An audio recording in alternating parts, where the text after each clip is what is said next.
introduce myself.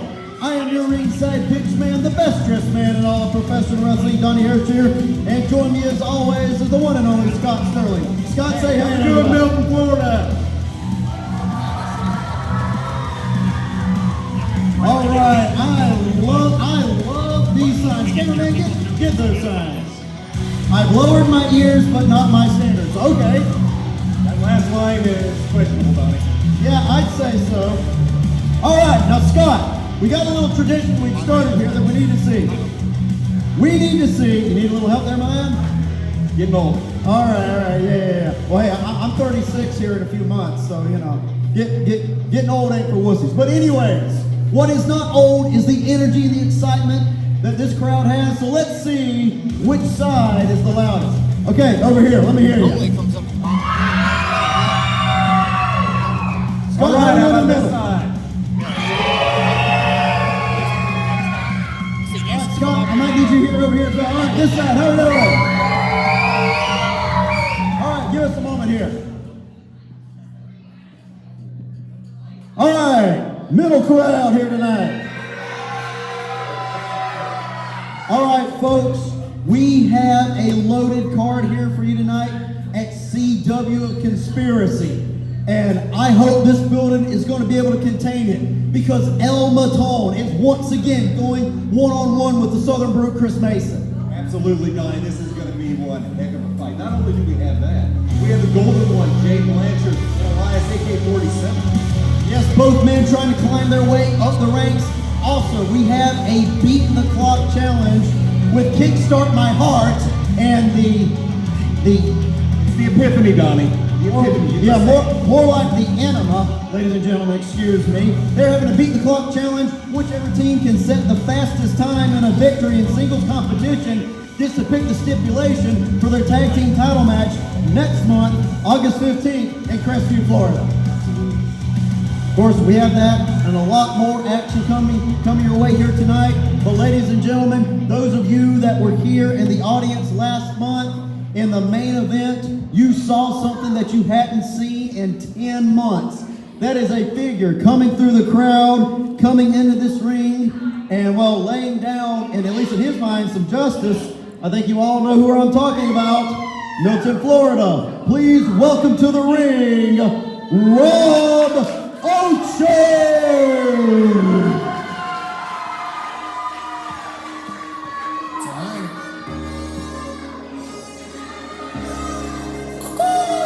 Look, coming out swinging, smackdown bringing, ain't so good, I got the boys from the wing, better from the living, laying to the scene, inside that ring, ain't nobody my friend, I came to get it up, let me off the leash, would've thought that it was wrong, I would make the people tweet, green on the gray, ain't nobody safe, kicking y'all in the chest, that's what mission can stay, Rob Ocho, the one and the only, you should think twice before you try to run up on them, stepping in the ring, taking no change, soon as the building, you getting dropped like bad habits. Work way too hard to get this built. No, you can't have it. Walking down the ramp with something bad like Trish Stratus. No, this ain't tennis, but we ain't get swinging rackets. Ladder match, don't even bother climbing. You can't grab it. Coming out swinging. Coastal Wrestling Federation. It's good to be back, man. It really is. You know, last month was 9 months away from the CWF. Last month was 9 months away from being in this very ring. And your guys' reaction, man, you guys made it worth it last month. You guys made it worth it when I came back. It was a grueling process. 9 months. I fractured my L5 and L6 vertebrae. If anybody has had a back injury before, that's obviously nothing easy to come back from, right? It's a very difficult time for me, especially because it took me away from you guys. You guys are what made wrestling fun. You guys made the CWF fun. You guys make this place the best place to catch independent wrestling in the Panhandle.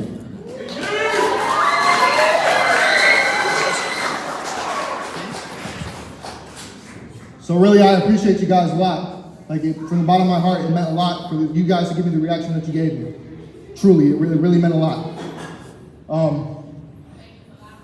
But that's not why I'm here. I'm here for one thing right now. I'm here for Nathan Sims.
Cut my music. Rob Ocho, how long have you been back now? Barely long enough for breakfast, and you already can't keep my name out your mouth? You already can't keep your nose out of my business? Last month, you were all here, you all saw it. I went through a grilling competition with Jay Blanchard. I fought so hard and so valiantly. And then this piece of human garbage, human excrement, came out and attacked me unprovoked. No reason. You had no reason to put your hands on me. You should be suspended. If you don't back up, I'm gonna put my hands on you again. Now let me tell you something, Sims.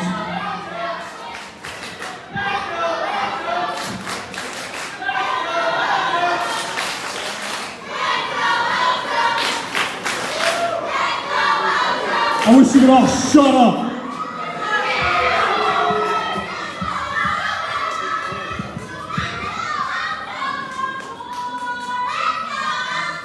I'm gonna need you to take a quick second. Lift up that sign for me. Read that for me real quick. Read that for me.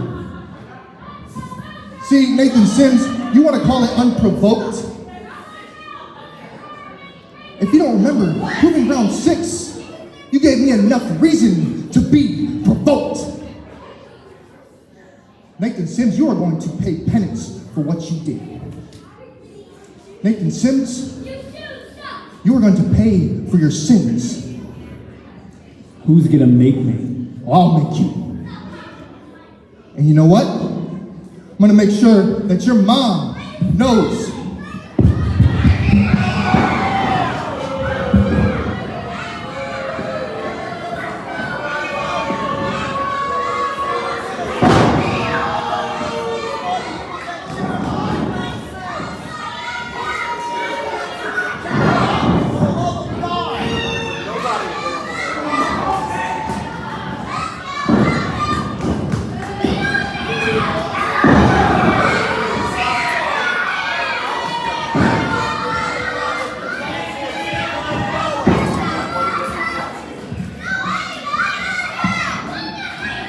Well,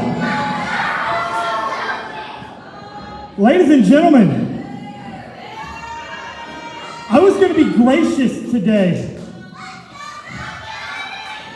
I was going to be a defending champion. I'm going to do the right thing and put my belt on the line tonight against Rob Ocho. But I can't do that because I just put him back on the shelf.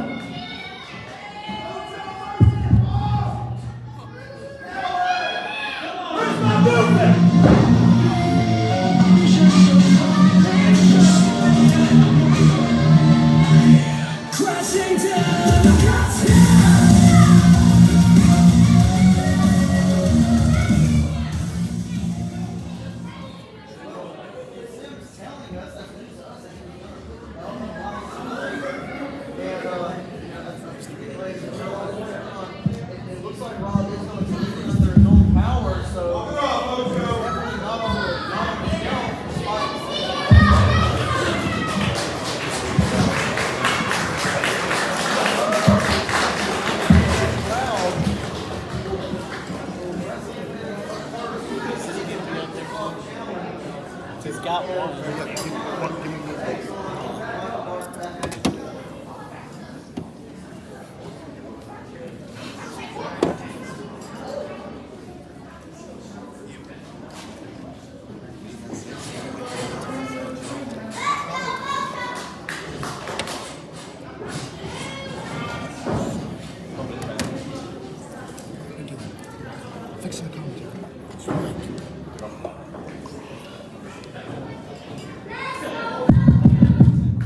Had to get new batteries. All right, ladies and gentlemen, are you ready for your first contest of the evening? All right, this is our first of two Beat the Clock challenges between Kickstart My Heart and the Epiphany. Whichever team in singles competition gets the quickest victory gets to establish the stipulation for the upcoming tag team title matchup. Introducing first, about to make his way to the ring.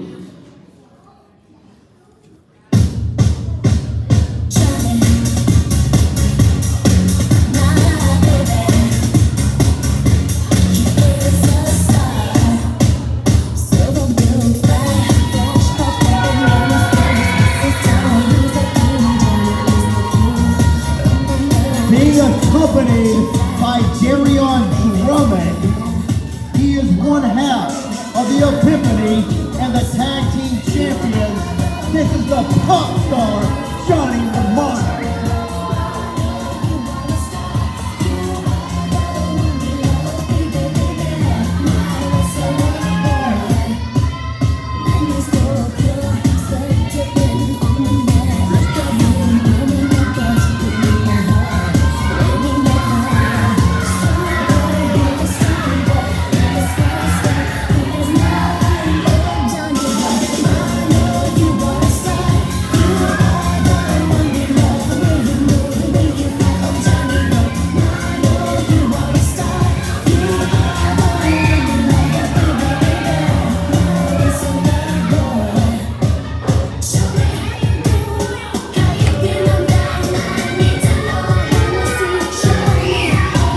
And the pop star's opponent.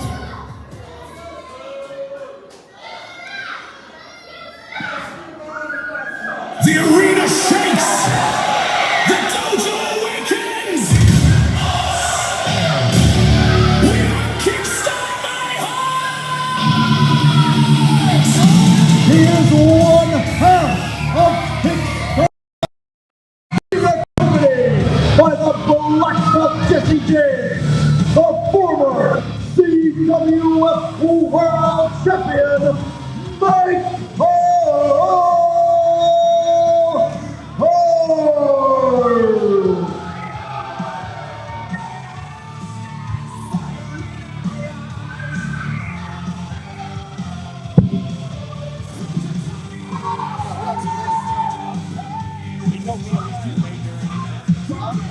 Ben told me you can fade over certain entrances. And then switched over to touch on that. That's fine.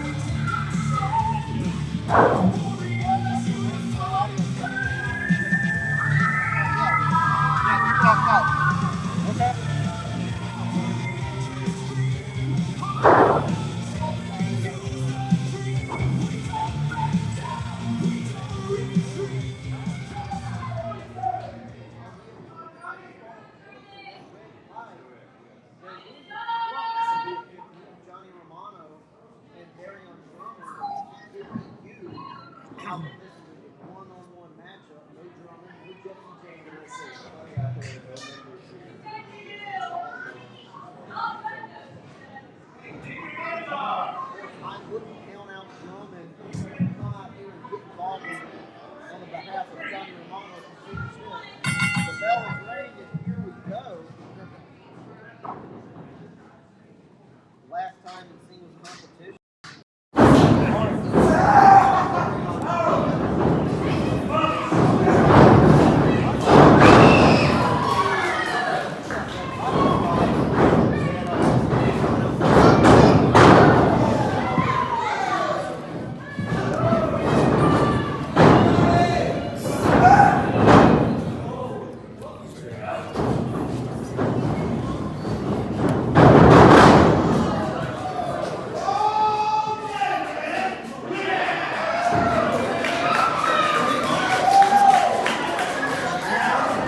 in.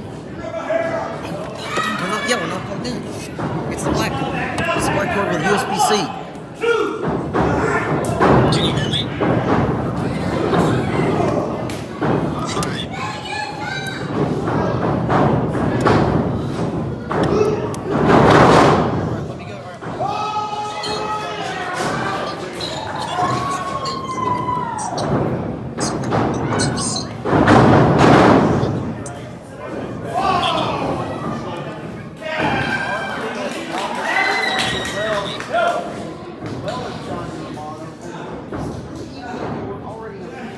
How about now?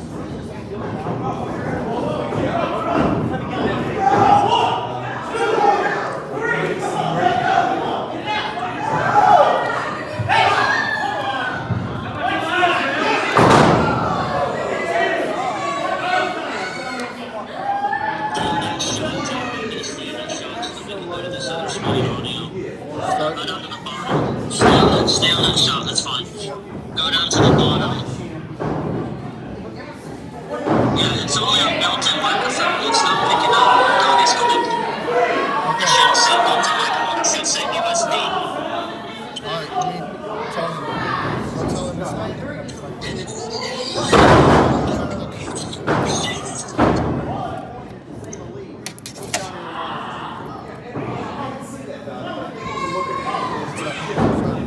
Just double checking. So, yeah.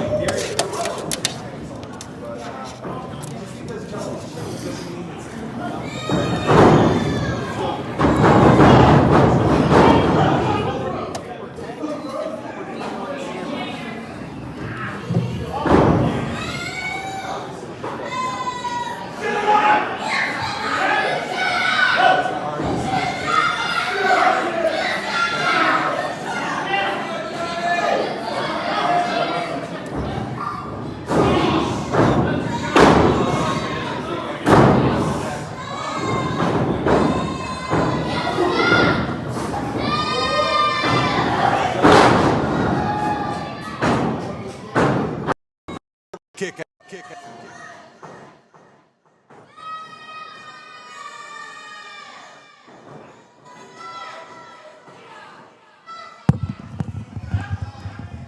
All right. Looks like things are slowing down here. Johnny Romano has that head going for the pin here.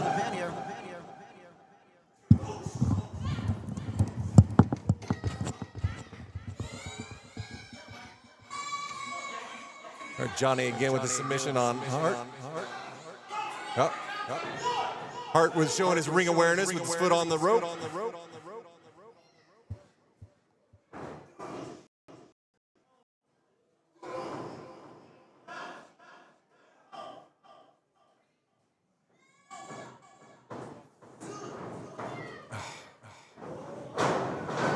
Michael with the roll up on Johnny. Johnny kicking out.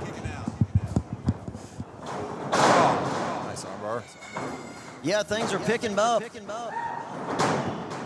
One for the pin, almost.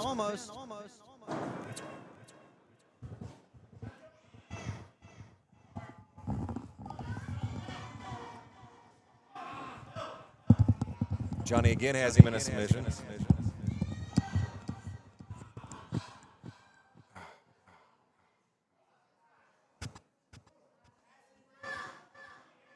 He's really working the lower back there.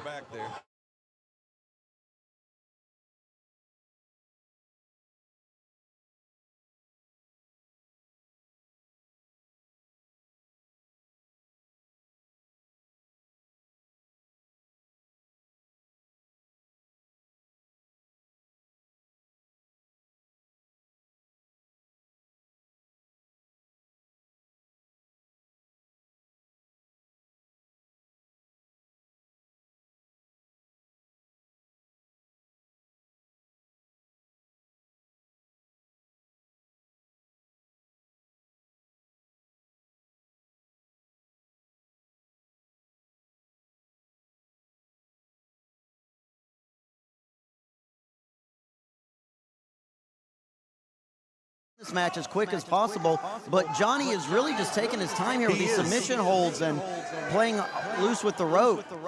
It's almost as if he's trying to draw this out to get a longer. Telling Michael Hart to stay down.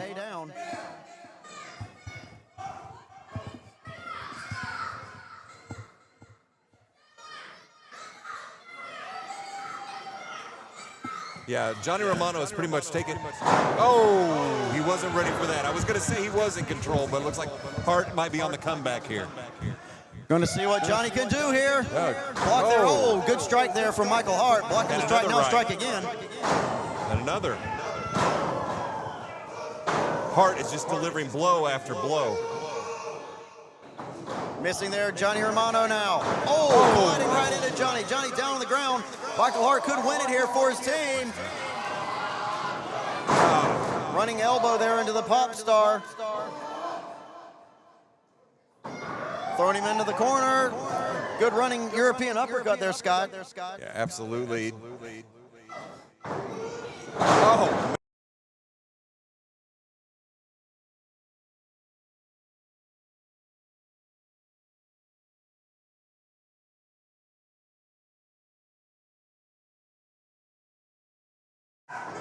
Missing Michael Hart. Slamming him right in the middle of the ring, and it could be over. No, only a 2 count. Not sure what the official time is at this moment, but Michael Hart knows he needs to give Jesse James as much chance and opportunity as he can to beat Drummond. Missed the pop star there. The pop star being quick on his feet with his educated steps. Good Brittany Spear there, going for the pin. Wait, his feet's on the rope, ref. Ladies and gentlemen, here is your winner, the pop star, Johnny Romano. And the time to beat will be 7 minutes and 40 seconds. We're getting some awful ring.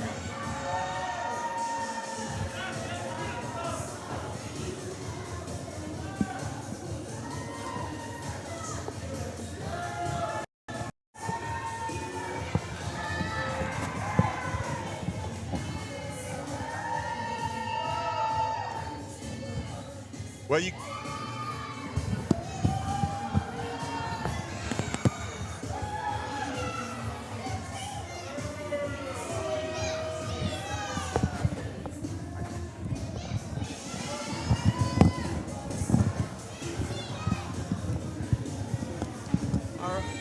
All right, well, ladies and gentlemen, you just saw the pop star Johnny Romano getting the victory, but what the ref didn't see was his feet on the rope.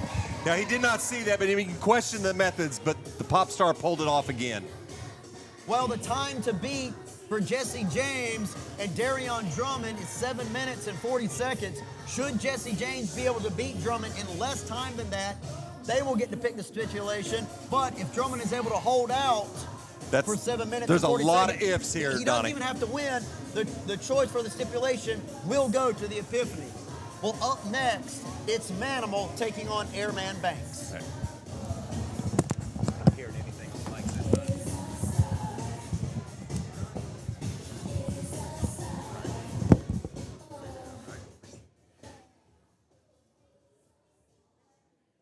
The following contest is scheduled for 1 fall. Introducing first, about to make his way to the ring.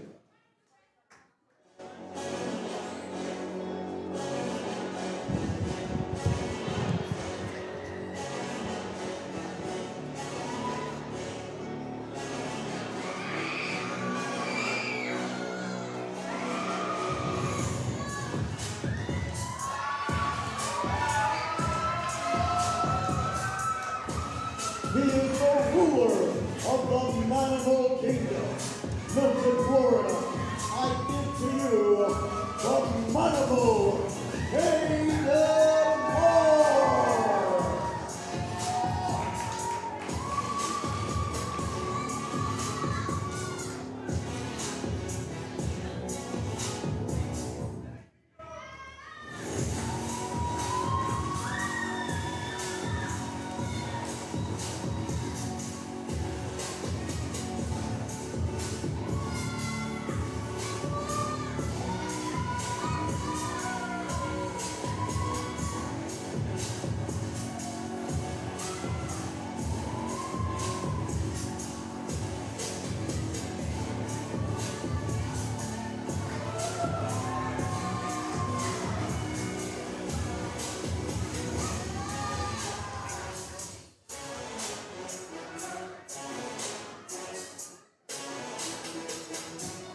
and the Manimal's opponent.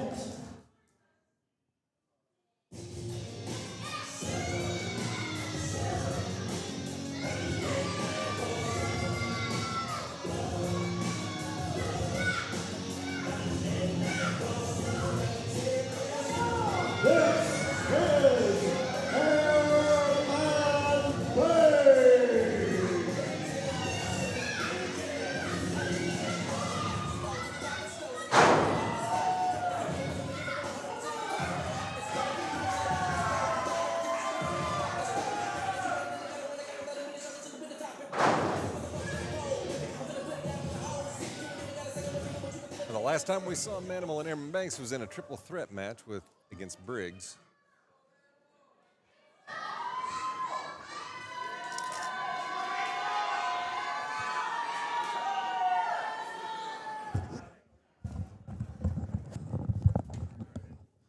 All right, Scott. So we have Airman Banks going one-on-one with the Manimal, K to Marks, and we remember the last time we saw these two guys. Yeah, triple threat against Briggs last month. Yeah, last month, Briggs set those interesting stipulations. Had to be between, what was that, 5'3", 5'7", couldn't have a bad haircut. You couldn't be bald, must be from the Gulf Coast.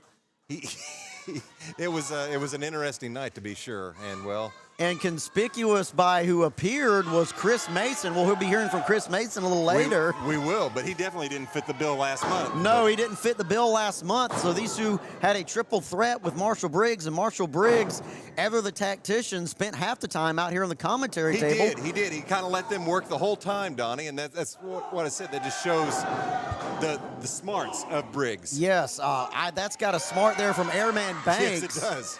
And, you know, Briggs got the victory, and now these two in a one-on-one matchup, both trying to move back up the ranks and get a victory. Yeah. Victory is so important here right now. You know, we're really playing the waiting game because going for the pin here, we don't know who officially is going to be challenging Marshall Briggs in the future. Chris Mason has made it his intent that he wants that title, but he has not officially been named the #1 contender yet. So matches and wins mean so much here at CWF Conspiracy. They do, because a win here for like Manimal, his last win was in March when he won with a DQ over Briggs. And now win here could give him a shot down the line. Like you said, every win is going to count here for either Banks or Manimal. Manimal last year at CWF Conspiracy got going for the MIA. Going for the MIA, but Manimal had him scouted. And it was missing. Oh. Ooh, that didn't miss, though. No, it did not. And the Manimal Kingdom is... Could they say the Manimal hungry. Kingdom could be in the victory columns here? No. Only a 2 count. All right, now here we go. Manimal already back up to his feet. Airman Banks just getting a little spent there, having a moment, try to catch himself. Yeah. And Manimal really going to give him the opportunity there. Now going to go on the offensive.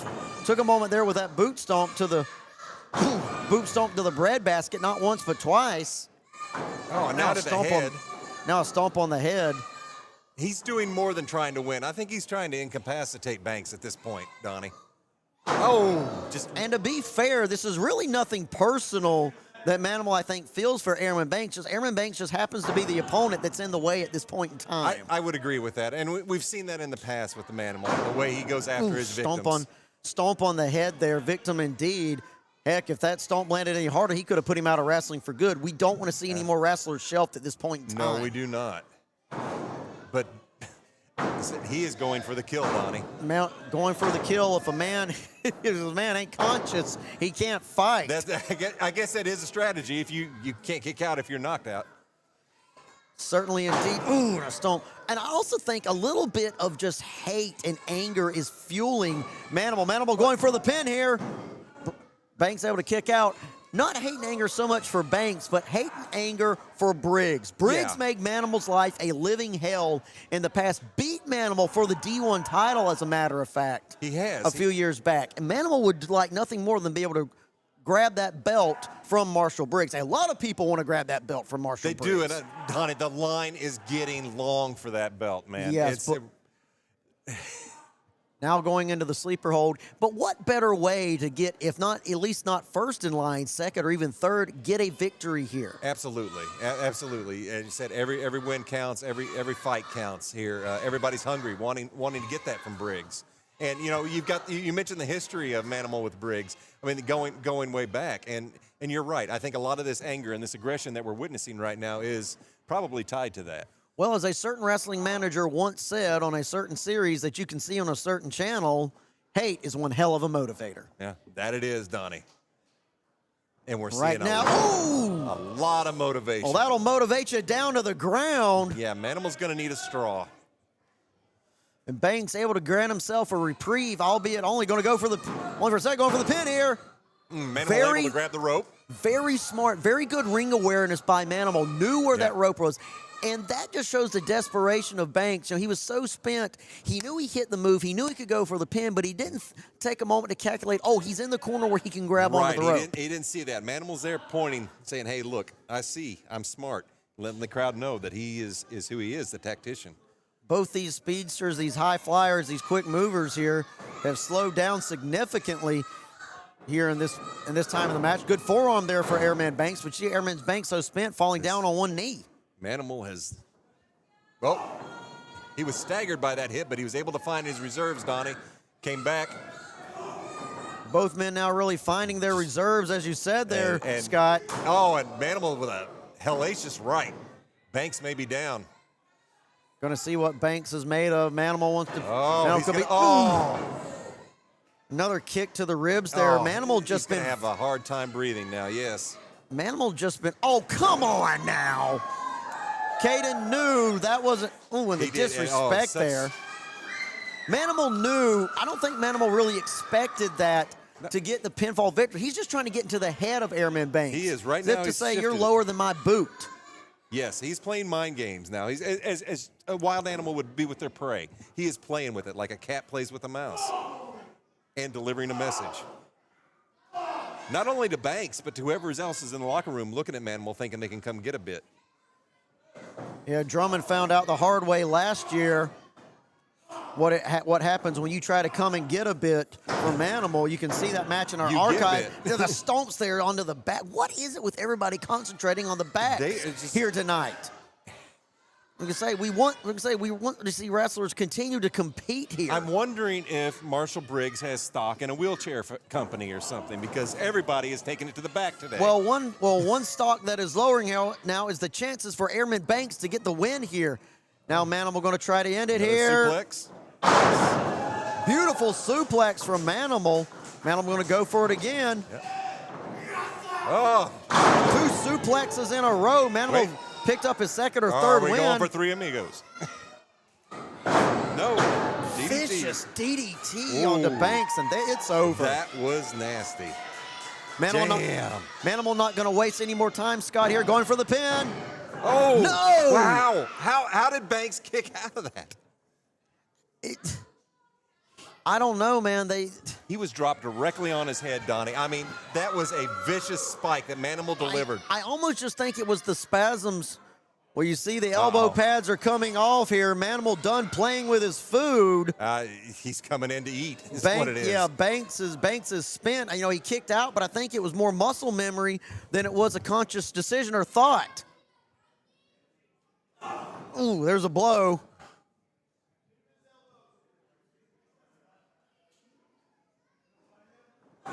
There's another blow. Banks is finding some way to fight back. And Donnie, I've never seen such resilience. Oh! And there was the kick. And Banks may be out. Good God, Donnie. That was a good super kick, and yeah, it could be over. But Manimal's not even Manimal not going to go for the pin. Going to go for the submission here. Has it locked in. Referee's checking on Banks. Can Banks endure the pain? How is Banks even awake? Well, that pain shooting up and down your spine and your brain. Once again. The acute aggression of the Manimal Caden Marks. And once again, Caden Marks not going for the kill, going to take a moment and mug there for the camera. Yeah, his confidence is really building here in the later stages of this matchup. He is totally defeated Banks at this point, and he just will not go in for the kill. This is a message. This is anger. Wait a minute. No, wait a minute. Whoa, That was a whoa. reversal there. Oh. Caught him there. I don't know how well. Oh. No, Uh-oh. Manimal able to transition to a Again. full Nelson. Those arms locked in good and tight. The fingers connected over the neck. No, wait a minute. Now Manimal going to try to go for a DDT again here, I think. Nope. Wait a minute. Manimal off the DDT. Banks. Oh! Spinning lariat there.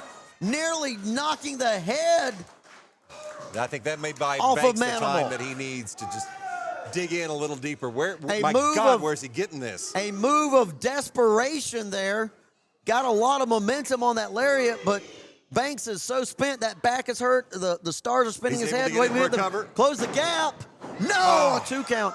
As I was saying, the damage has paid so much dividends for Airman Banks that even though he was able to go for the pin, he took so long doing it. Manimal had the time he needed to recover. He did. And Banks just did not have it in the tank to just. From the second row, missed. High risk, and there's High risk, high reward, or sometimes no reward. no reward as we've seen. Nobody home on the moonsault. That second rope moonsault has worked very well for champions in the past, but did not work for Airman Banks. And now Manimal, Oh, with the spear. Lions tackle spear. Now going to go for the pin. That's all she wrote. No! No!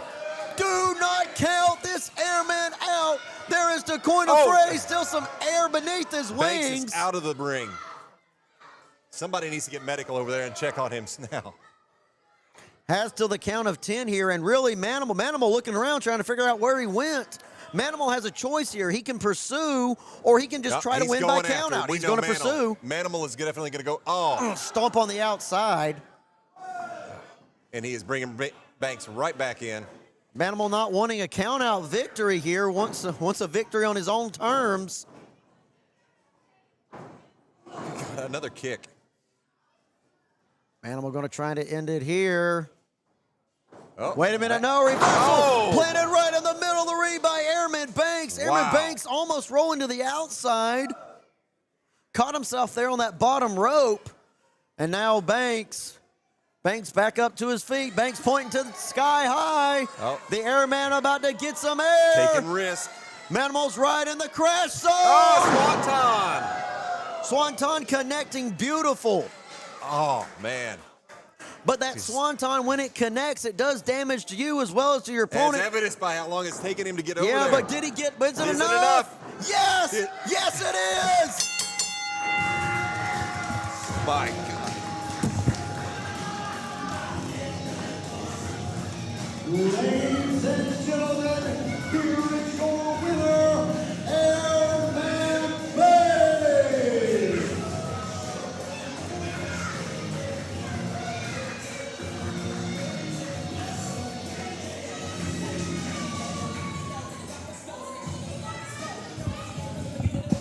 What a come Wow. from behind victory by Airman Banks. I was really thinking, Scott, that it was over. But So many somehow, times. some way, Banks was able to pull it out and gets a victory over former D1 champion. And we were talking about he's certainly moving ahead in the line. He absolutely is. And Donnie, let this be a message to the entire locker room. Do not count out Airman Banks. He had so many comebacks. When you would count out a normal person, he found the reserves. Found the reserves indeed. Well, as you saw there, Airman Banks picking up a victory here at CWF Conspiracy. Hard-fought win, Donnie. And Scott, we were Hard-fought. talking about, Chris Mason has declared for the CWF World title, but a number one contender has not been named yet. So victories like that, and we're a little show of good sportsmanship from Airman Banks. hold on. From Manimal. Manimal, we don't know Is if he? he's gonna shake his hand or not. Oh, come on! Yeah. Manimal had already showed so much a low blow even. As if Really? he couldn't go any lower, Donnie. What in the hell? That is despicable from Caden Marks. And now Caden Marks attacking We need to get Airman security out here Banks. now. We need to get security. We need to get some order back in the rings. Banks is so spent he can't even defend himself anymore. This is just, I can't look, Donnie. This is horrible. Well, Manimal, despite losing the match, is trying to find some way to still assert his dominance. Oh, and another kick. Can we please get some security out here already? Another stomp there from this very sore loser. Despicable. And he's not even stopping. You know, what's left here for Manimal to do? That's a question I don't want to see answered right now here, Donnie. Banks now still trying to get back up to his feet. Manimal's removed his knee pad. He's going in for some damage. Oh, my Connecting God. with the running knee. And now the exclamation point at the With an end of the F5. sentence. F5 on the Airman Banks. Enough, Manimal. We get the point. There we go. Finally. Referees finally able to make their way out here. Going to try to come to the aid of Airman Banks. If you ask me, they could have got here a little sooner. Yeah, I mean, the locker room's not that big, Donnie. And once again, the show of disrespect from Manimal. Yeah, absolute. Just kicking dirt onto Airman Banks when he's down. Well, I don't care how Manimal feels or what he does there. The fact is, no matter how many moves he's inflicted on Airman Banks, Airman Banks is still the victor here tonight. And if there's anything left of him, and I hope there is, with a little bit of help there from the referees, he is able to get back up to his feet. He has moved up the ladder here at Coastal Wrestling Federation. And Scott, talking about moving up the ladder, what we got next between Jay Blanchard and Elias Roman. Absolutely. That's going to be another one right there that's going to establish the line that is forming right quickly before our eyes for this championship. Yeah, Elias Roman picking up a big victory last month over Justin Flo. Jay Blanchard, on the other hand, is 0-2 in his last two outings. Right. Both men need a win here to either keep the momentum going or try to reignite it. That match coming up next.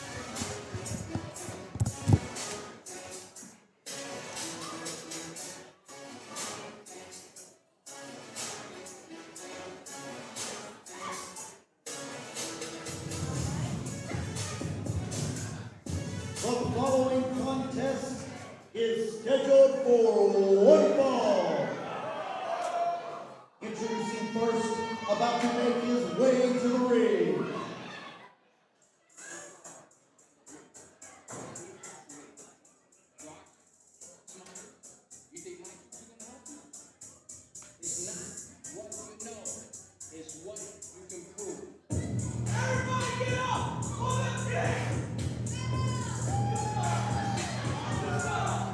Belgium, Florida, please welcome Horace AK-47 Roman.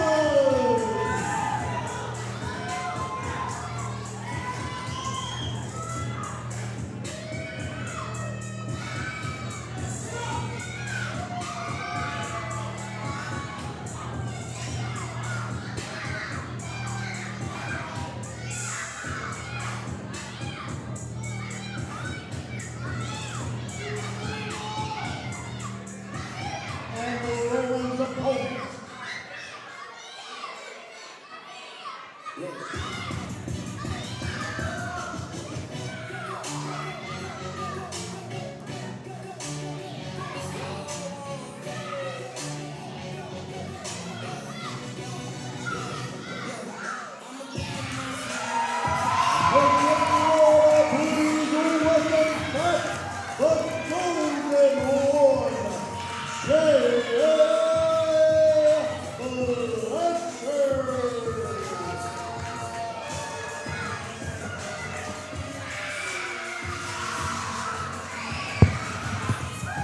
I will say this, Donnie. There's a big difference in the crowd reception to these two opponents here. Last month when Elias Roman came in, he made no friends, and he still doesn't have any. Jay is obviously the crowd's favorite tonight. And Jay really needs that motivation. He really needs that for his psyche. Because as we said, coming into this match, Jay Blanchard is 0-2, and it's got to do him well to know that the crowd still likes him and still believes in him and wants to see him achieve. Jay so much works so hard for the respect of the wrestling fans here in Milton, Florida. Roman, on the other hand, doesn't care. All he cares about is getting the victory and going home. And I can understand that. He's got one goal and that's it, and he's driven. Well, I mean, good crowd reception is something that a wrestler wants, but at the end of the day, it's about getting the victories. It's about moving up the ranks and getting in line for a shot at one of the titles here. And sure, you can get some goodwill, but at the end of the day, that goodwill ain't going to affect your rankings. Right. Jay definitely needs the victory here if he wants to get back up and perhaps get another shot at that D1 title. AK-47 Roman here. Oh, and already two speedsters, two quick feet, two educated quick feet. My God, Roman is like an AK-47, but the golden one delivered a right that took Roman right out of the ring. Now, Roman is the more experienced competitor by several years on the outside. Jay Blanchard giving chase to the outside, crashing into Roman. I think it was Roman's strategy to get to the outside, get some distance between him and Jay. Jay doesn't need to put his foot on. He needs to keep his foot on the gas, Donnie. Jay Blanchard closed the gap real quick. Knows he isn't getting paid by the hour here, wants to end it as fast as possible. And now welcoming the fans to perhaps give a chop on Roman. No takers yet so far. Oh, we might have some takers there, Donnie. Oh, some little chops there. I'm sure they did some damage. It's like Mama Sims got in on that one. Mama Sims. We know Mama Sims is one heck of a striker. She should have struck her. Striking his head there into the side of the ring. And the only, and the mat doesn't extend all the way to the end. The only thing covering that wood of the bottom there is that apron, as you said. Oh, nobody home there. Good drop kick there from Roman. Roman going to try to go for the pin. Only a 2 count, though. Yeah, Jay established dominance early, but Roman has taken a turn here and really bringing it back to him. Delivering kick after kick.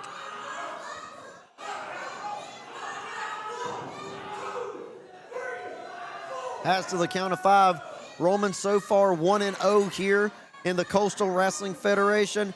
We were talking about earlier in his debut match here, took on Justin Flo and got the victory over Justin Flo. He did. Even if it was questionable.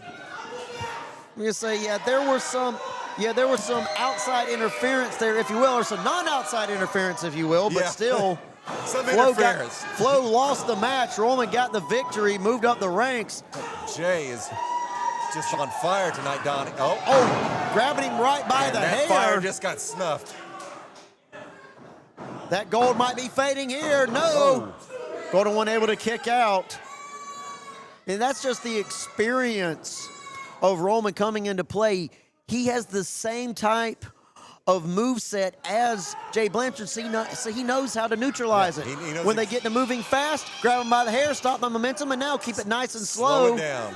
And going to do some chiropractic adjustments there, but it's not for Jay's benefit, I assure you.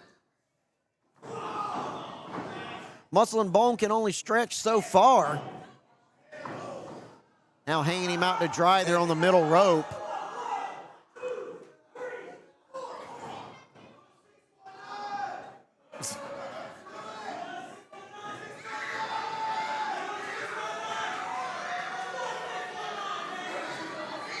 Now Roman from the outside going for the no.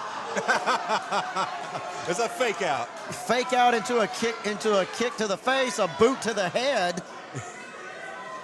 I'm surprised Jay's still conscious at this moment. And this just shows the veteran prowess of Elias Roman. He is just working Jay and delivering as much pain as he possibly can. All right, going to throw Jay into the ropes now. Missing there with the clothesline, missing again. Now Jay speed up. Face planted right into the mat. And now Roman racing rope time with a German suplex into the pin attempt.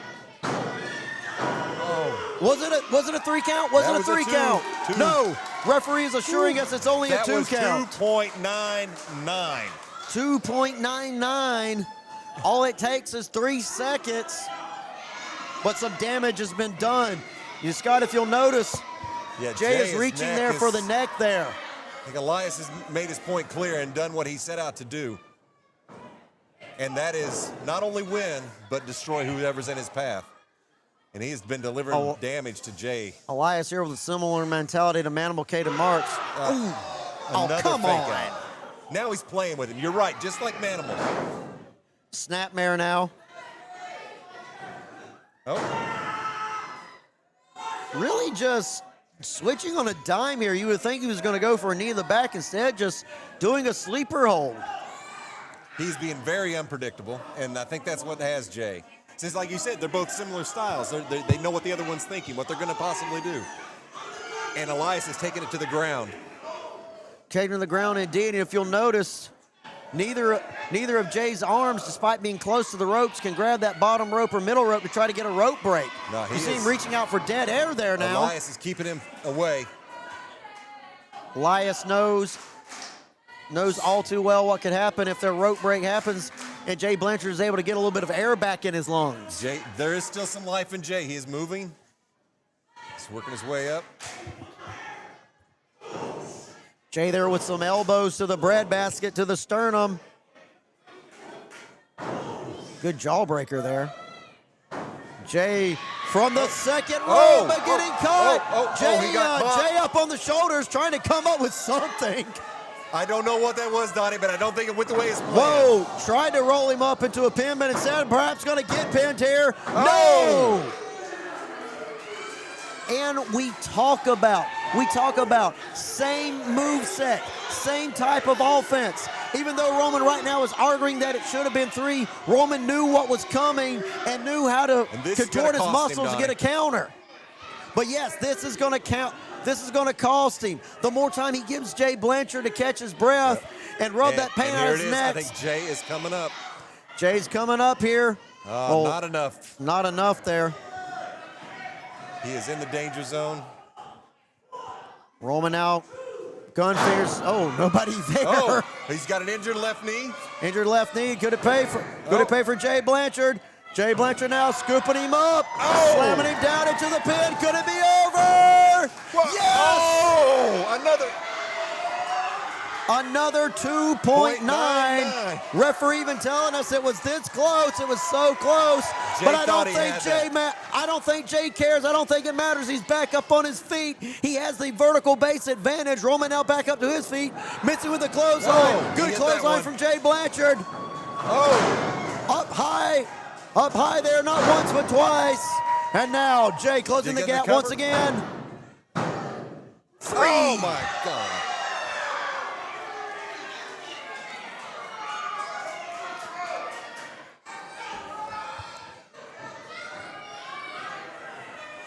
Jay still to his feet, still has something planned, still has something. Knew what was coming there from Roman. He did. He was ready this time. They've learned him well in the D1 Academy. Oh! Nice Pele kick. Bouncing off the ropes. And another kick sends Roman crashing. But AK-47, there's some water in the pool. And now Jay Blanchard gonna do his best impression of Scrooge McDuck from up high. A 14-karat splash. And here it comes. It's rain and gold into the bin. And that's all she wrote.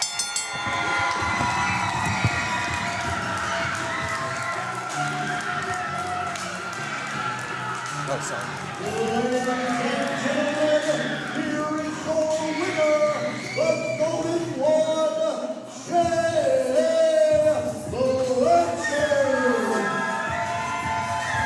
Do you need juice or something?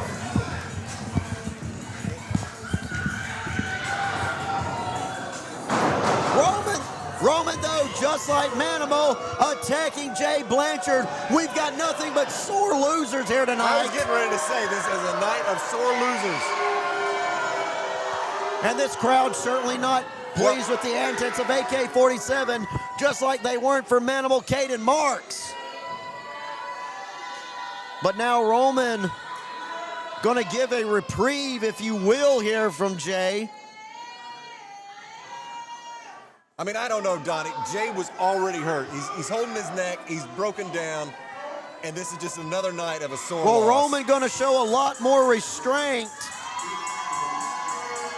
than Manimal did.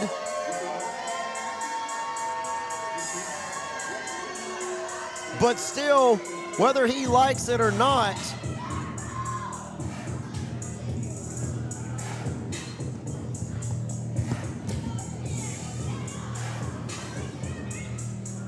ladies and gentlemen, another big victory there for Jay Blanchard, moving up the ranks along with Airman Banks. A little bit of a surprise victory there, if you will. Yes, It was over there for Jay towards the end. absolutely. But Jay found a way to dig deep and pull out all the stops. But as we witnessed, Donnie, more carnage in the ring from another sore loser.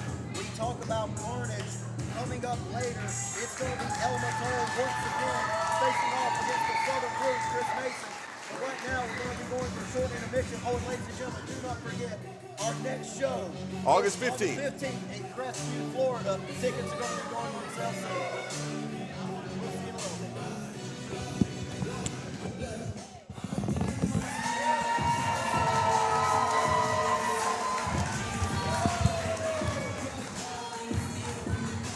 You need my plug?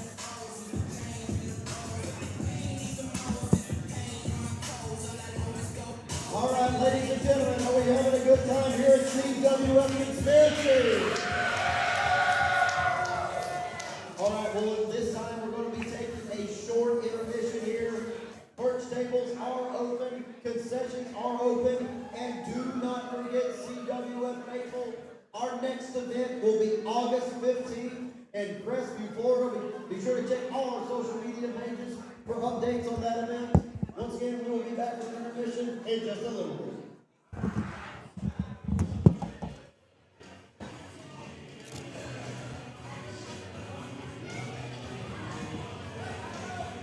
We had a lot of technical issues. Yeah, at one point we had massive reverb. It was like, what is going on? Donnie had to keep running. I'm here, I'm like, he took a punch.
Well, the Southern Brute back here at CWF Conspiracy, and he has something on his mind here he wants to share with us, Scott. Yeah, he definitely does, since he came out last month, as we talked about earlier, about Briggs' crazy stipulations that he had. And Chris clearly didn't fit the bill, but he obviously is here with something to say tonight. And well, when Chris speaks, people listen. Last month, we had an open challenge for the CWF Heavyweight Championship. And Briggs listed off the most ridiculous standards that he needed in an opponent. So what did I do? I called him out for the coward he was being. He didn't appreciate that very much, so what did he do? He proved me right by hitting me in the back 4 times with a steel chair. Well, Briggs, why don't you come out here and show me how much of a man you are face to face? Sounds like you wanted to call out Briggs. Come on, Briggs. You're the boss. Show me how much man you are. Briggs doesn't take You can kindly to either orders. come to me, or I can come to you.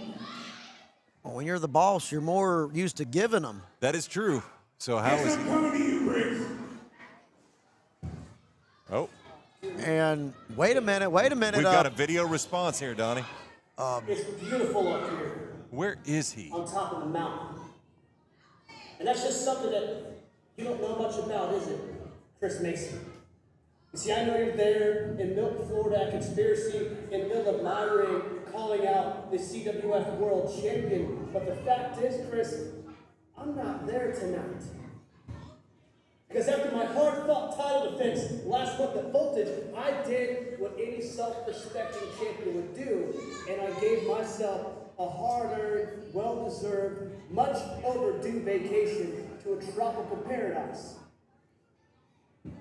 So you stand there in my ring, I stand here on top of the mountain where I belong, to remind you of one thing, Chris.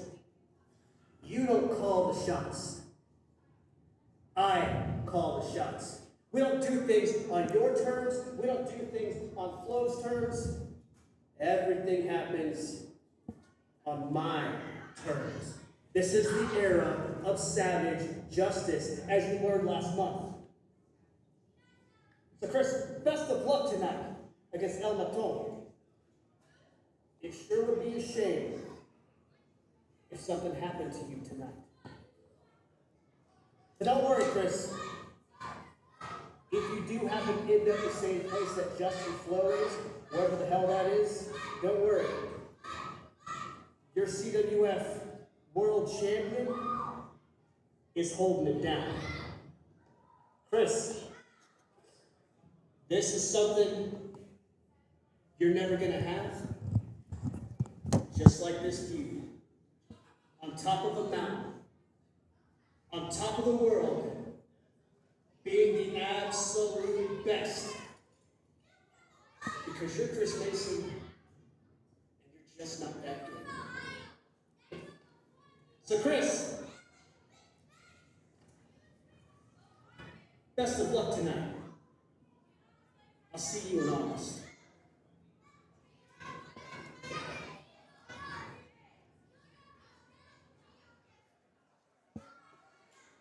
Oh, savage justice, proving me right once again, afraid of the consequences of his own actions. That's fine, because I have unfinished business with El Maton as well. So, big boy, when you're ready for your next meeting, come on out here. Well, ladies and gentlemen, this contest is scheduled for one fall. Already in the ring, the Southern Brute, Chris Mason. And the Southern Brute's opponent,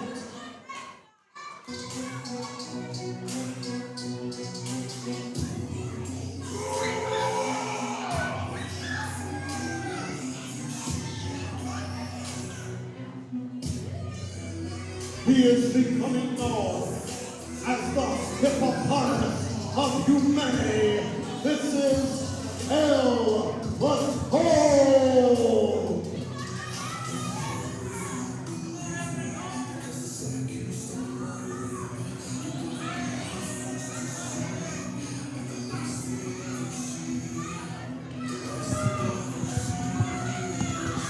Well, Donnie, I did not expect part 2 tonight. Well, you know, all the best monster clashes have a sequel. Freddy versus Freddy versus Jason didn't have a sequel, but I still have my fingers crossed. But King Kong versus Godzilla have fought several times over the years in cinema, but here in the flesh, El Matón, a man that people are calling the hippopotamus of humanity. For the sheer size of that human being in the ring, the Southern Brute, a slightly smaller, quote unquote, at a little over 200. El Matón over 310. Yeah, this is something we don't see often at all. We mentioned this last month. It's like seeing the Southern Brute up against the hippopotamus of humanity, as you call him. He's fast. He's huge. As he said, he just came all the way from Texas.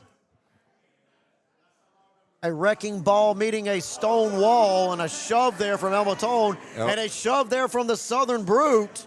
Two immovable forces not moving much. Shove there, both men really just kind of testing each other's strength out, and bell is rang, and here we go. El Matón going to end it right here, right now. Wait a minute, no, the Southern Brute with a reversal. And the Southern Brute been educating himself in some mat-based wrestling. We don't normally see something like that from the Southern Brute. We do not.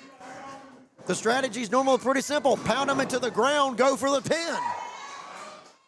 And you see the Southern Brute as if almost, he kind of did that on instinct, running, trying to knock him down. He saw himself, he kind of reminded himself, oh yeah, I can't knock this guy down that easy. Wait a minute. Wow. How Johnny, does a man move like that? What in the... Can someone get in there and remind these two very politely that they are not featherweights? How do you move masses like that with the speed that they're moving? A good boot there from El Matón. Oh, wait a minute, no, Southern Brute saw it coming. And an enziguri from a 310-pound human being. How is that possible? Donnie, we see these two, it's a match that's on the ground, not here. These guys are flying, and I have never seen a flying hippopotamus till tonight. Well, right now, bringing the double axe handle down on the Southern Brute. There on the outside, will have to the count of 10 to get back into the ring. Both men, really nothing was settled between the two of them. Southern Brute did come away with the victory, but obviously that has not demoralized El Matón. El Matón really just getting back into it. Very smart by El Matón. Break the 10 count right there. He is. It is. And, you know, Matón came back. He already studied Mason. And he's had some time to really soak that in. And he had to come all the way from Texas with a plan. Oh, how do you plan to run into a steel post, though, I ask you? That was a well-executed plan because it worked. Oh, not once, but twice. Mason was ready for him, Donnie. El Matón is made of tough stuff, but he is still made of flesh and blood does give when you run it against steel posts like that. The Southern Brute tonight is not even phased.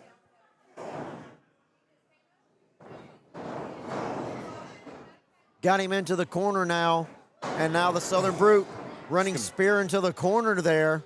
Surprised they didn't knock that post down. And normally I don't say this, but really the advantage, well, spoke too soon. Southern Brute's head was getting intimate there with that middle turnbuckle, and now El Matón slowed it down, just laying on the blows. You're not going to see a lot of strategic planning here from either of these men. I think you're really just going to see, now a full Nelson. That's right out of the Southern Brute's repertoire. I was getting ready to say, it's a little mockery. It's like El Matón is saying, see, I can do your moves just as well as you can. He's playing him. So that is one of the Southern Brute's moves. Southern Brute will know how to get out of it. Case in point right here, right now. He's able to break the locked fingers. And now trying to break the nose there of El Matón with those elbows to the face. Up and over. Down into the mat. El Matón going to go for the pin here and try to end it. Use one hand. I would say that was a little immature from El Matón. Well, El Matón, only a few years in the business, does not have the experience that the Southern Brute has, so you can expect a little, as you called it, immaturity. Taking a moment to pose there. Doing it again. I think. And this isn't trying to go for a submission hold. This isn't trying to go for a pin. That was really just to get into the psyche of the Southern Brute. Yeah, he wants to physically destroy him and mentally manipulate him, Donnie. Put the Brute in a place he's not used to being. We're not used to seeing the Brute in a place like this. It's got to make him feel something. Well, El Matón, we talked about El Matón means bully. Oh, my God. It's not enough for El Matón to just wear down an opponent and get the victory. He's got to make an example. He's got to play with his food. Something we saw Manimal do earlier. This is a theme for the night. It's just rolling him over. Like I was gonna say, rolling him over right there, not once but twice, several times now.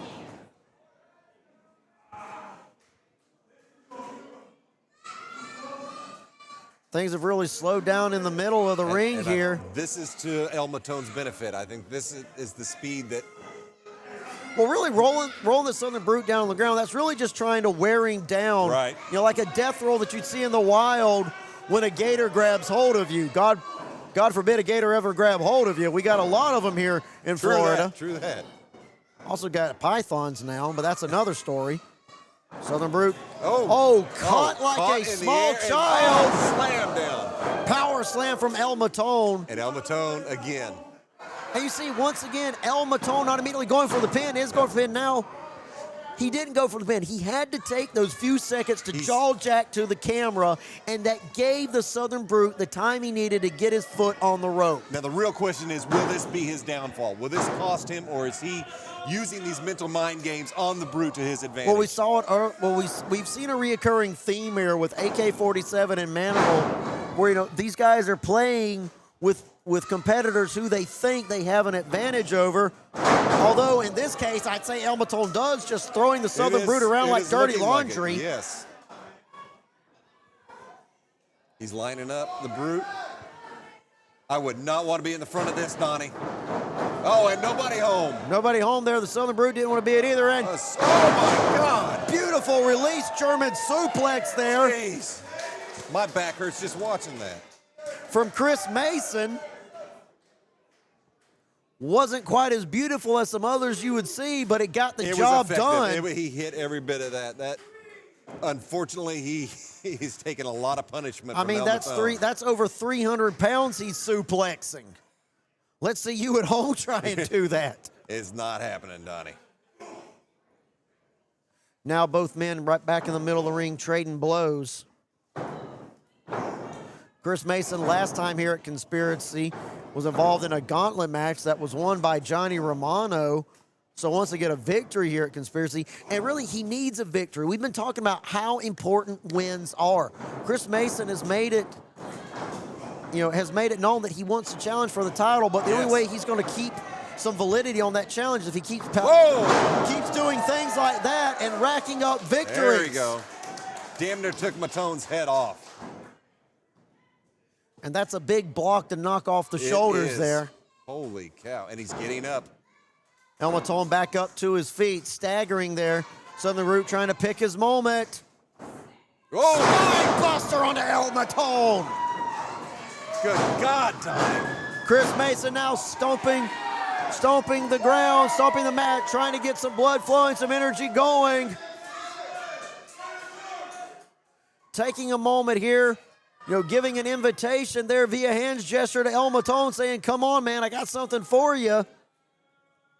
El Matón was taking a moment to play with his food. I don't know if it was smart for the Southern Brute to give El Matón a little bit of space either. Yeah, I don't know. I think that's what he was thinking, and he may live to regret that, Donnie. Well, we'll see here in a few seconds. Matón so far not able to get back up to his feet. Uh-oh. Elbow now picking up the Southern Brute. Southern Brute will slide out of it. And now could be going for... Almost was able to lock in, but not. Not quite. DDT on El Matón. And El Matón almost on instinct, though, able to roll to the side of the ring. If Mason tries to go for a pin, if there's enough left in El Matón, he can get his foot on that bottom rope and get a rope break. Right now, I'm worried if there's enough left in Chris Mason. We've seen rope break save matches here already tonight. We have. And now neither competitor really worried about the other this moment, just really trying to gather themselves. A lot of mind games going on here, Chris Donnie. Mason, well, Chris Mason back up to his feet. El Matón there perhaps was playing possum. And that is a big possum, Donnie. That is a big, big, big possum indeed. Chris Mason trying to cut him down there. Not so much luck.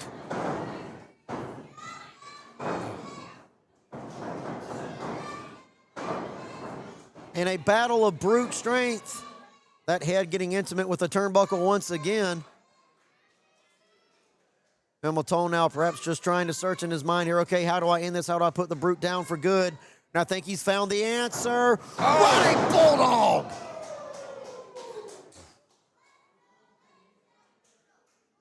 That did a lot of damage to the brute.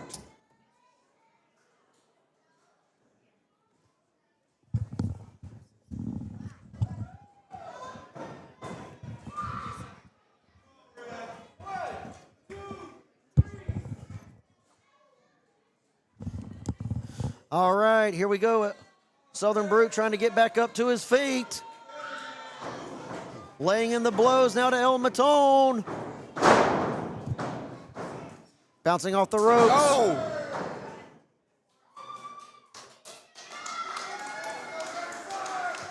Crowd definitely getting behind the Southern Brute right now to finish this, to bring it home.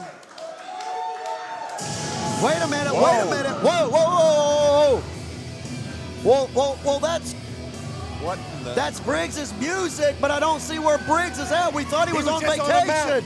And wait a minute, oh no! Oh no! Airline ticket punch on Matón Airlines! But it wasn't to Hawaii, it was to the mat, and the victory is El Matón's!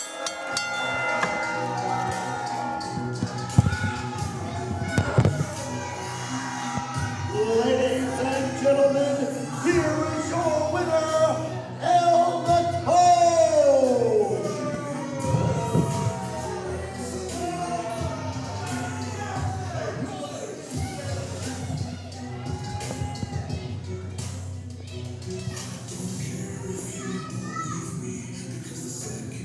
Well, the Southern Brute kept his eyes off the prize for a second, and it cost him. It did, Donnie. It did.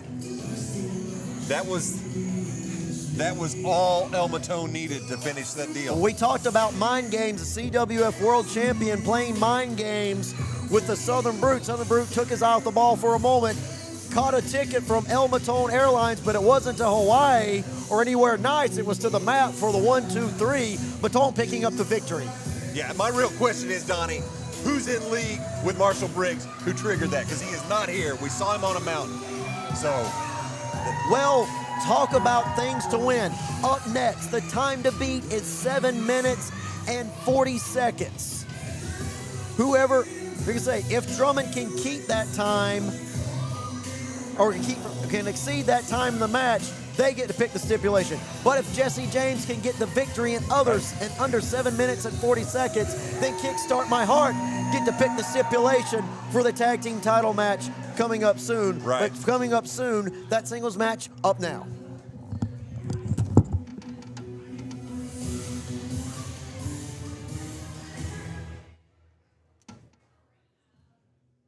The following contest is our second Beat the Clock challenge. The time to beat is 7 minutes and 40 seconds. Whichever team beats the clock will be able to pick the stipulation for the upcoming tag team title defense. And now, introducing first. Yeah. Y'all want war? War. You want war? You ain't want this.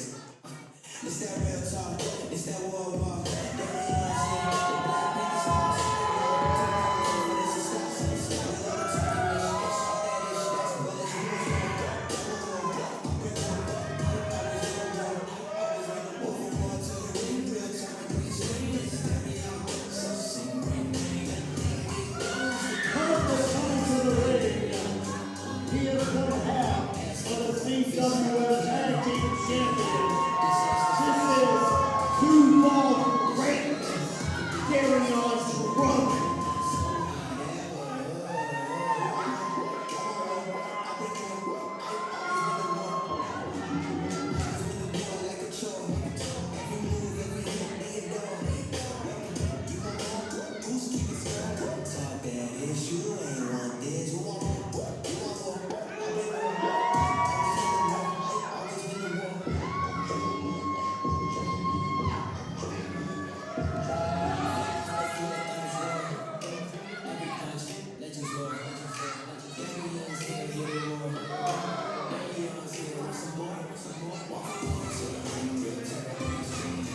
Obviously, there's still some beef between Darian and Donnie. Darian calling Donnie into the ring right now. And Darion's opponent. I don't know what's going on. He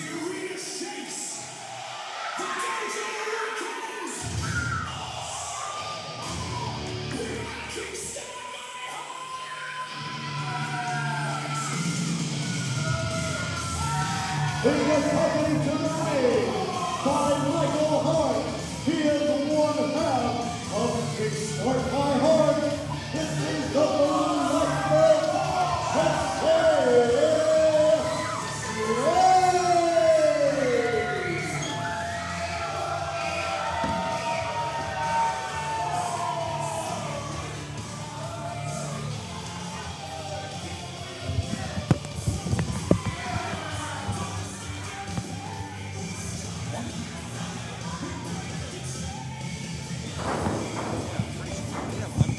I'm actually drawing a blank that you asked me that I can't. All right. Well, the time to beat is 7 minutes and 40 seconds. Donnie, I have to ask, what was going on out there with Darian trying to get you in the ring? Well, Darian, it is a long history between me and Darian, as longtime viewers are well aware of. And if you want to find out everything that went down, you know, be sure to check our archives. But right now it's down to Jesse James and Darian Drummond. And really, this all started several weeks back when Drummond had a one-on-one contest with Michael Hart, the tag team partner of Jesse James. Drummond wanted to use that red pipe to try to get an unfair advantage, as he's done in the past. Why is the ref even checking Jesse James? We know Jesse James's only lethal weapons are his hands and feet. He's a black belt, for crying out loud.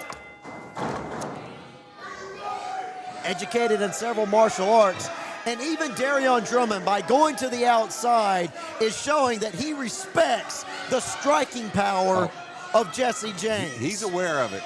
That is for sure. Drummond trying to play some dirty tactics, trying to play mind games.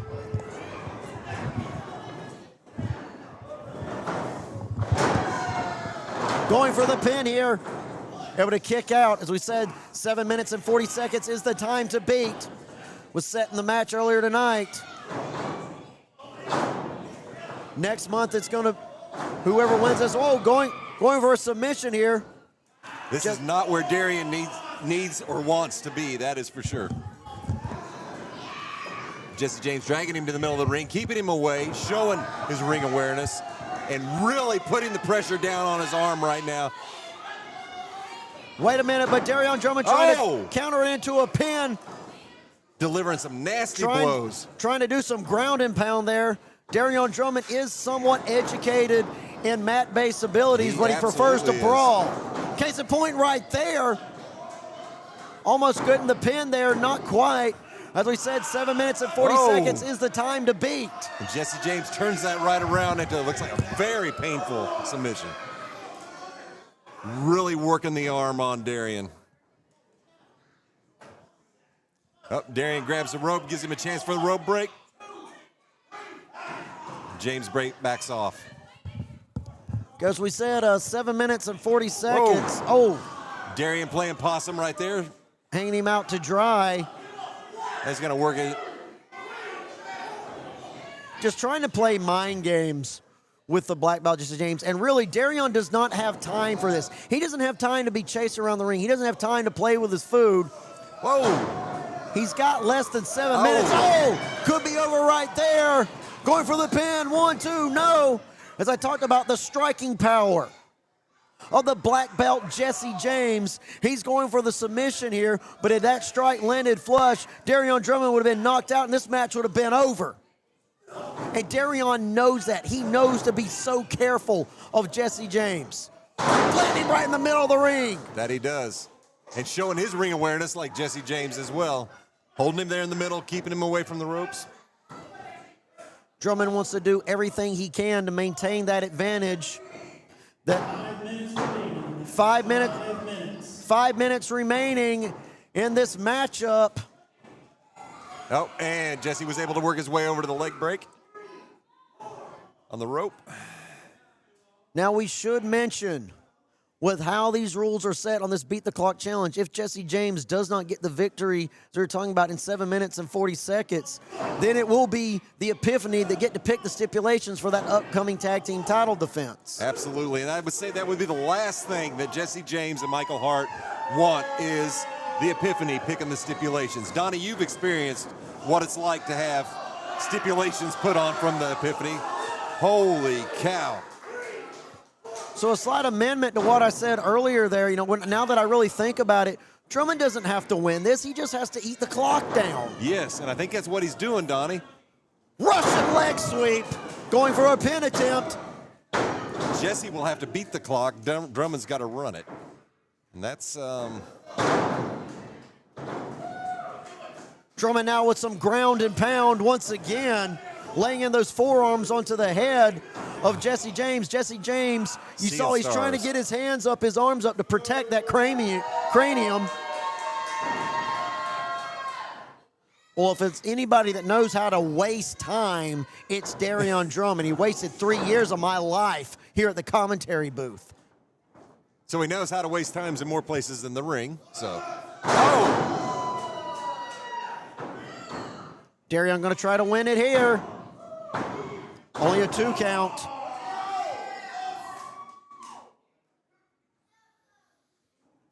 Jesse James back up now. Oh, good kick there, but Darion caught it. Didn't land as well as I think Jesse James has hoped. Turn him around. I thought he might be going for a neck breaker there, but no. Three minutes remaining, courtesy of our voice from on high. Oh. 4. There was 4 there. He's just really trying to damage Jesse.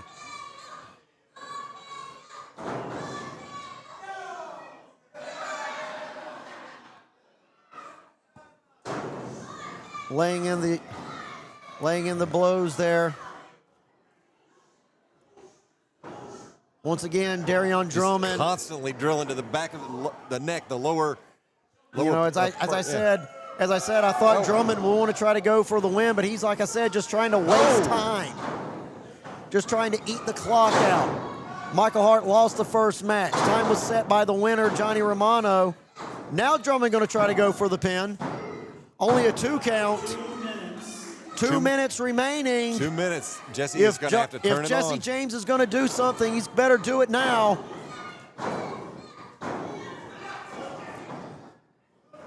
Oh! Good clothesline there from the black belt. Oh! Flying it up there with a nice elbow. And an enziguri. Oh, Darion needs a straw to eat after that one. Good God. Black belt, Jesse James going to go for the pin so they can pick the stipulation. No! Only a 2 count.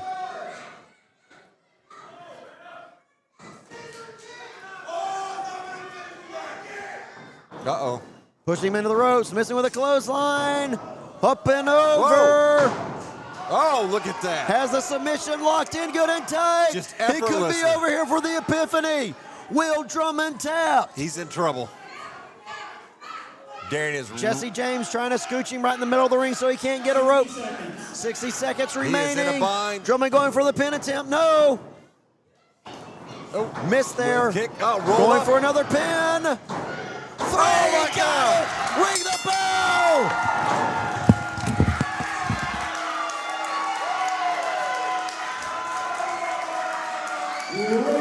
and gentlemen, Jesse James has beat the clock.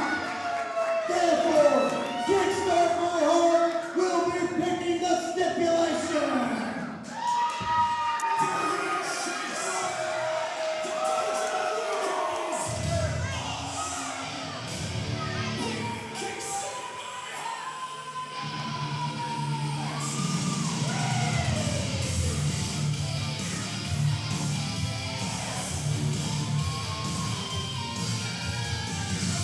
What a match. Darian is still wanting a piece of it. I don't think he even notices that Michael Hart has come out. There we go.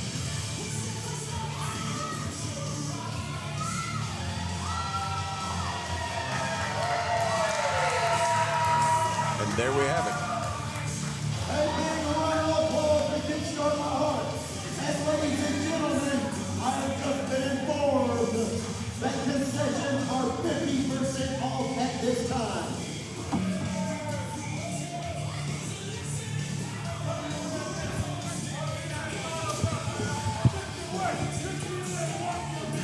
Well, Kickstart My Heart, Jesse James getting the job done with less than 60 seconds left. And now Kickstart My Heart gets to pick the stipulation for that upcoming Man, title I defense. did not see that coming, Donnie.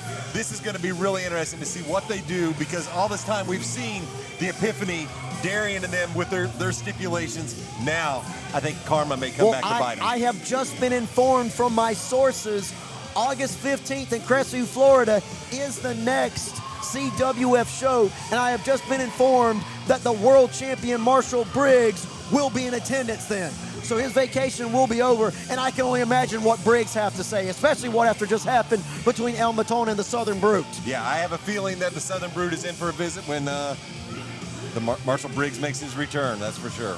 Well, all that coming up August 15th in Crestview, Florida. Be sure to check all our social medias for updates on ticket sales. But right now, I've also been informed that Nathan Sims wants to come out and be heard. Interesting.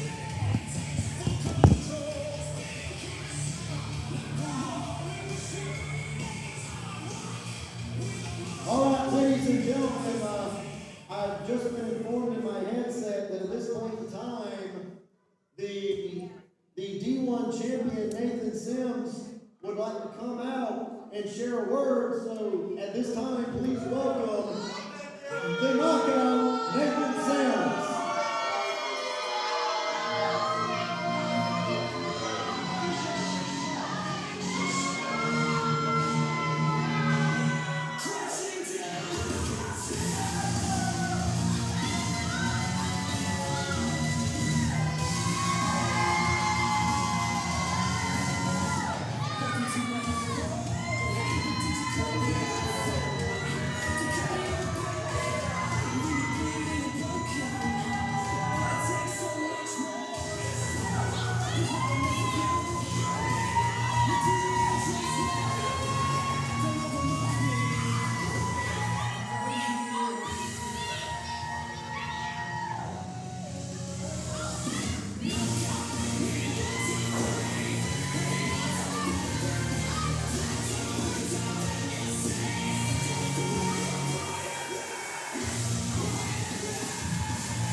Cut the music.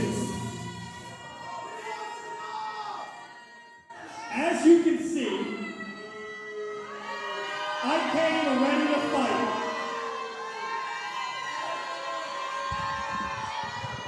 We can wait.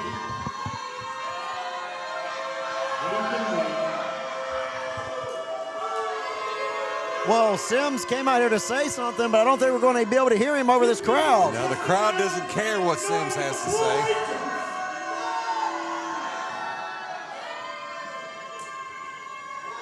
Now that you're done, as you can see,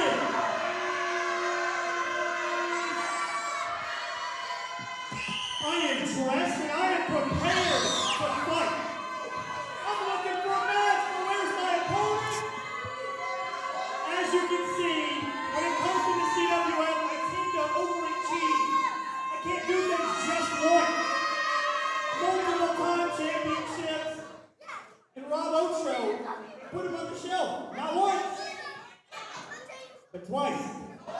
So good night. Wait a minute. Wait a minute. Wait a minute. Wait a minute. Wait a minute. Rob Ocho doesn't have his wrestling gear on, but he's ready for a fight. Ring the bell. Ring the bell. We don't have to wait till proving ground.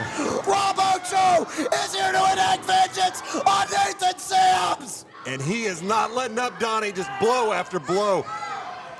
This is just like last month. Ocho is not letting up, man. 10 months of frustration is about to be inflicted once again on Nathan Sims. Nathan Sims came out here to wrestle, but I don't think he's ready for a good old-fashioned ass kicking. Yeah, I don't think he was ready for, oh my God. Ocho just tossing him like a piece of trash. Ocho, he doesn't care about the title at this moment. He don't even think he cares about this match. All he cares about is that there is no space between him and Nathan Sims anymore. He can do what he has been waiting 10 months to do, unimpeded. He's still feeling the effects from earlier tonight, Donnie. Favoring his knee and his back. Nathan Sims, ever the opportunist, saw the moment and took it. And you have to give him credit for that, Donnie. You do have to give the devil his due. At this moment, none of what Nathan Sims doing is technically against the rules. Oh my God. Once again into the back, the favorite target area on the frame of Rob Ocho for Nathan Sims. It's just Many people in the wrestling community are saying that that's even somewhat, good clothesline there, that is almost somewhat, well, never mind what I was going to say. Rob Ocho, you see Rob Ocho, hate and anger in his eyes. He didn't even go for the pin. He just wants to inflict more damage. I would be surprised if Ocho goes for a pin on this. Like you said, all damage. All damage indeed. We know that Rob Ocho was medically cleared to wrestle. He said as much on CWF Recoil. Yes, he did, Donnie, and he said he had one thing in mind, and that is Sims, and we are going to see that right now. We are seeing that right now. Rob Ocho. Oh. The wiry veteran of Nathan Sims had something there ready. And again, working the lower back. Well, I think Sims is in many ways intimidated by Rob Ocho. You look at the record book, Sims has never in any way, shape, or form gotten a victory over Rob Ocho. Trying to go for something there. Oh. Rob Ocho knew it was coming and countered. For that one. And now Rob Ocho planted him face first into the mat. Scooping him up. Uh-oh. Up and over. Right there on the back. Oh, my God, the damage to the back and the neck. Rob Ocho, I think, was going to try to go for the BTA, but when he got to the ropes, Sims saw his chance to slither out of it. Trying to grab hold of Sims is like trying to put handcuffs on an eel. And that would be a challenge, Donnie. Boots right to the rib cage there. Now Rob Ocho rolling to the outside. Ocho's working his way back up. Sims now jumping off and driving the hammer down here. Right into the back again. And Sims, I don't think Sims cares about a count out. I don't think he cares about a DQ. All that Sims cares about is inflicting more damage onto Rob Ocho and keeping that D1 championship. A title that Rob Ocho clearly stated on CWF Recoil that he wants. Oh, right into the lower back on the apron. Oh, my God. God. Is there no end to the sadistic streak of Nathan Sims? You know, I admire the man's accomplishments in the ring, but still. Oh, my God. And now Rob Ocho give it as good as he got. You know, Sims may have put him off the shelf for 10 minutes. But he wasn't expecting this. He wasn't expecting Ocho to come back. Ocho's been gone. Ocho's been training. Ocho's been working back. I guarantee he's been driven by the need to destroy Sims. Rob Ocho broke the 10 count there, but now Rob Ocho once again just getting ran into the side of the ring. Sims just using his environment as a weapon. Sims is much of an educated street brawler. Oh, driving him into the stairs. As Darion Drummond is. And Drummond lost. But I digress. Drummond did. One good thing happened tonight, at least. Well, at least you got that going for you, Donnie. Yeah, And now the target's not on your back. Well, speaking of targets, once again, the steel chair that Nathan Sims used to hit the target of the back of Rob Ocho. But Rob Ocho knew what was coming. Rob Ocho is wise to the tricks of Nathan Sims. He knows. He knew it was coming. Oh! And a kick there, and now Rob Ocho. Rob Ocho! Oh, right to the face! Ring the bell, that's a disqualification! Ladies and gentlemen, your winner via disqualification, Nathan Sims.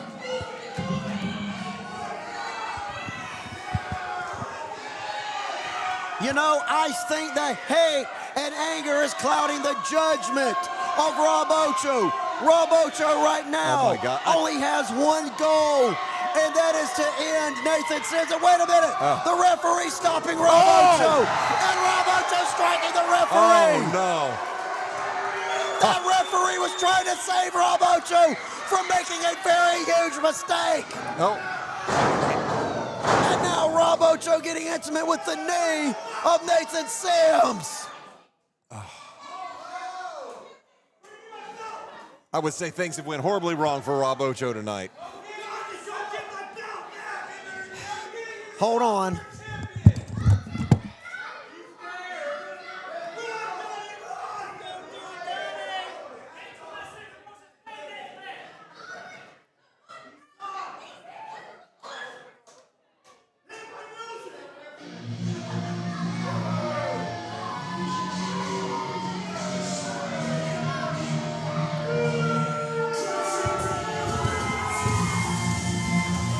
Well, I had to go get the belt for the CWF D1 champion. Rob Ocho had a golden opportunity, but just the hate, the anger, the chance to inflict bodily damage was far too on Rob Ocho cost him. It did. He was weight driven. It cost him his chance. And for a moment there, he was going to give his own version of savage justice. As I was saying, Rob Ocho was going to deliver his own brand of savage justice to Nathan Sims there, but the referee, almost being a guardian angel and keeping Rob Ocho from stooping to the depths of Nathan Sims. I can only imagine what would have happened to Nathan had that chair connected. Absolutely. Rob Ocho was a man possessed and driven, and we have to applaud the ref for stepping in. As much as it cost him the match. You can't blame the refs. They are here to in some way, try to protect the wrestlers best way they can. The match was over via disqualification. Sims keeps the belt, gets the winner's pay, and Rob Ocho wasn't able to truly exercise his demons here tonight. But I promise you, we have not seen the last of Rob Ocho. And you haven't seen the last of CWF. Our next show, August 15th in Crestview, Florida. Check our social medias for updates on tickets. And it's, as I said earlier, Scott, the CWF World Champion, Marshall Briggs, will be returning, and I can't wait to hear what he has to say about the Southern Brute, Chris Mason. Yeah, absolutely. It's going to be quite a show come Crestview, August 15th. Well, that's all the time we have for you here at CWF Conspiracy. We'll see you next time, August 15th in Crestview, Florida.